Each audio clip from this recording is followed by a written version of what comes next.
Бүгін біз қардың құпиясын зерттейміз. Қар қандай? Ол суық, жұмсақ және шын мәнінде түссіз мөлдір.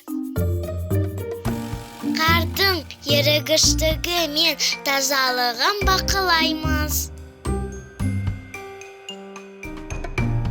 Ол үшін қарды 3 ыдысқа саламыз.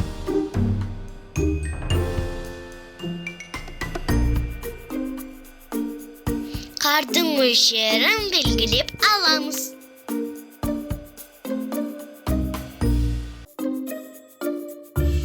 Ыдысты терезе алдына,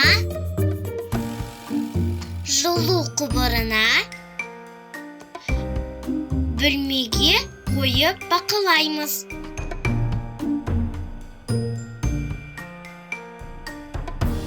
Қар қайда тез ергенін көреміз.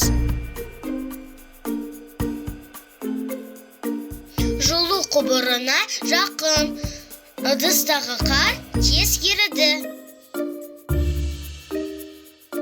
Ал енді ерген қарды сүзіп, тазалығын көрейік. Ерген қар таза емес. Сондықтан оны жеуге болмайды. Ол өте қауіпті.